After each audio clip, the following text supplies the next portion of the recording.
ಸುಧಾಕರ್. ಮತ್ತೊಮ್ಮೆ ಆನಂದ್ ಸಿಂಗ್ ಅಸಮಾಧಾನವನ್ನ ಹೊರ ಹಾಕಿದ್ದಾರೆ. ನಾನು ಹಠವಾದಿ, ಅಂದುಕೊಂಡಿದ್ದನ್ನ ಮಾಡ್ತೇನೆ, ದೊಡ್ಡ ಖಾತೆ ಕೊಡದಿರಲು ಕಾರಣ ಏನು ಅಂತ ಪ್ರಶ್ನೆಯನ್ನ ಮಾಡಿದ್ದಾರೆ ಆನಂದ್ ಸಿಂಗ್. ಖಾತೆಯ ವಿರುದ್ಧ ಆನಂದ್ ಸಿಂಗ್ ಮತ್ತೊಮ್ಮೆ ತಮ್ಮ ಅಸಮಾಧಾನವನ್ನ ಹೊರ ಹಾಕಿದ್ದಾರೆ. ನಾನು ಹಠವಾದಿ, ನಾನು ಏನು ಅಂದುಕೊಂಡಿದ್ದನೋ ಅದನ್ನ ನಾನು ಸಾಧಿಸ್ತೇನೆ. ನಾನೇನು ಭ್ರಷ್ಟಾಚಾರ ಮಾಡಿದ್ನ, ನಾನೇನು ಕಳಂಕಿತನ ಅಥವಾ ಅಸಮರ್ಥನ, ಯಾವ ಕಾರಣಕ್ಕೆ ಈ ಖಾತೆ ನನಗೆ ಕೊಟ್ಟಿದ್ದಾರೆ ಅಂತ ಫುಲ್ ಗರಂ ಆಗಿದ್ದಾರೆ ಆನಂದ್ ಸಿಂಗ್. ಅಂತ ಹೇಳಿ ನನಗೆ ಬಹಳ ಆತ್ಮೀಯರು ಅವರು ಇರೋದು. ಹಾಗಾಗಿ ನಾನು ಮತ್ತೊಮ್ಮೆ ಮನವಿ ಮಾಡ್ಕೊಳ್ತೀನಿ ಸರ್, ದಯವಿಟ್ಟು ನನ್ನ ಸಾಮರ್ಥ್ಯನ ಹೇಳ್ರಿ. ಇಲ್ಲ ನಿನಗೆ ಅದು ಕೊಡೋದ್ರಿಂದ ನೀನು ಸಾಮರ್ಥ್ಯವಾಗಿ ನೀನು ಕೆಲಸ ಮಾಡಕ್ ಆಗಲ್ಲ ಅಂತ ಹೇಳಿದ್ರೆ ನಾನೇ ಸರಿಪಡಿಸ್ಕೊಳ್ತೀನಲ್ಲ. ನನ್ನಲ್ಲಿ ಏನು ಕಡಿಮೆ ಇದೆ?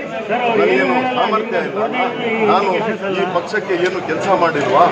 ಇವತ್ತಿನ ದಿವಸ ಸರ್ಕಾರ ಬಂದಿದೆ ಅಂದ್ರೆ ನನ್ನ ಕೊಡುಗೆ ಏನೂ ಇಲ್ವಾ? ಹೇಳ್ಬಿಡ್ಲಿ, ಇಲ್ಲಪ್ಪ ನಿನ್ನ ಕೊಡುಗೆ ಏನೂ ಇಲ್ಲ, ನೀನು ಪ್ಲೀಸ್ ನಾವು ಕೊಡೋದನ್ನ ನೀನು ತಗೊಂಡು ಇರೋಂಗಿದ್ರೆ ಇರು, ಇಲ್ಲಾಂದ್ರೆ ಹೋಗು ಅಂದ್ರೇನು ಅವ್ರು ಏನ್ ಹೇಳ್ತಾರೋ ಅದನ್ನ ಪಾಲನೆ ಮಾಡೋದ್ರ ಕೆಲಸ. ಅವರು ಪರಿಗಣಿಸಿಲ್ಲ ಅಂದ್ಮೇಲೆ ಇದು ಅದೇ ಅರ್ಥ ಅನಿಸುತ್ತೆ ಇಲ್ರಿ? ನೋಡಿ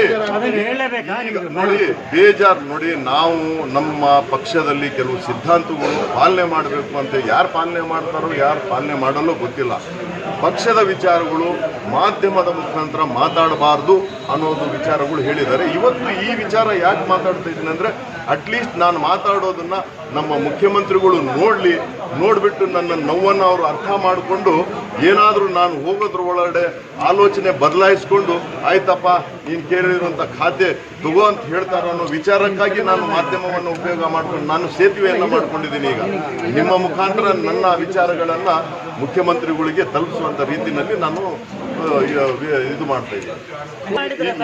ಇಲ್ಲ, ಬಹಳಷ್ಟು ಕರೆಗಳು ಬಂದವು, ಆದರೆ ನಾನು ಸಿಎಂ ಬಹಳ ಆತ್ಮೀಯರು ಅಂತ ಹೇಳ್ತೀರಿ, ಹಂಗ ಕಾರಣಕ್ಕೆ ಅವ್ರ ಮೇಲೆ ಕೂಡ ತುಂಬಾ ಒತ್ತಡ ಇದೆ. ಎಲ್ಲರೂ ಕೂಡ ನೋಡಿ, ನಾನು ನಿಜವಾಗ್ಲೂ ಹೇಳ್ತೀನಿ. ಯಾಕಂದ್ರೆ ನಾನು ಈಗ ಸಭೆಯಲ್ಲಿ ಹೇಳ್ತಾ ಇದ್ದೆ, ಅವ್ರ ಒತ್ತಡ ನಾನೇ ತಮಾಷೆ ಮಾಡಿದೆ. ನೀನು ಅಕಸ್ಮಾತ್ ಈ ಸ್ಥಾನ ಕುಂದಿರ್ತೀಯ ಅಂದ್ರೆ ನಮ್ಮ ಕೈಲಿ ಆಗಲ್ಲ. ಯಾಕಂದ್ರೆ ಅವ್ರಿಗೆ ಬಹಳ ಒತ್ತಡ ಇರುತ್ತೆ. ಯಾಕಂದ್ರೆ ಅವ್ರಿಗೇನು ಫ್ರೀ ಇರಂಗಿಲ್ಲ. ಇಡೀ ನನ್ನಂಥವ್ರು ಎಷ್ಟು ಜನ ಒತ್ತಡ ಇರ್ತಾರೋ, ನಾನು ಬಿಟ್ಟು ಹೋಗ್ತೀನಿ, ನಾನು ಅಲ್ಲಿ ಹೋಗ್ಬಿಡ್ತೀನಿ, ನಾನು ಅದು ಮಾಡಿಲ್ಲೇನು, ನಾನು ನಿನ್ನ ಸ್ನೇಹಿತ ಇಲ್ಲೇನು ಅಂತ ಹೇಳಿ ಬಹಳಷ್ಟು ಒತ್ತಡ ಇರುತ್ತೆ. ಆದರೆ ಅನಿವಾರ್ಯತೆ ಇದೆ. ಈ ಒತ್ತಡವನ್ನು ಸಹಿಸಿಕೊಳ್ಳುವಂಥ ಶಕ್ತಿ ಆ ಪಂಪ ವಿರೂಪಾಕ್ಷ ತಾಯಿ ಭುವನೇಶ್ವರಿ ನಮ್ಮ ಮುಖ್ಯಮಂತ್ರಿಗಳಾದಂಥ ಯಡಿಯೂರಪ್ಪನವರಿಗೆ ಕೊಡ್ಲಿ ಅಂತ ಹೇಳಿ ಪ್ರಾರ್ಥನೆ ಮಾಡ್ತಾರೆ. ಈಗ ಏನ್ ಮಾಡ್ತೀಯಪ್ಪ, ನಮ್ಮ ಯಡಿಯೂರಪ್ಪ ಸಾಹೇಬರು ಅವರು ಪ್ರಶ್ನಾತೀತವಾದಂಥ ನಾಯಕರು. ಅವರು ನಮಗೆ ಮರೆಯೋಕೆ ಆಗಲ್ಲ ಅವ್ರದ್ದು ಹೇಳಿ. ಈಗ ಅವ್ರಿಗೂ ಶಕ್ತಿ ಕೊಡ್ಲಿ, ಇವ್ರಿಗೂ ಶಕ್ತಿ ಕೊಡ್ಲಿ, ಬೊಮ್ಮಾಯಿ ಸಾಹೇಬ್ರಿಗೂ ಶಕ್ತಿ ಕೊಡ್ಲಿ, ಪಂಪ ವಿರೂಪಾಕ್ಷ ತಾಯಿ.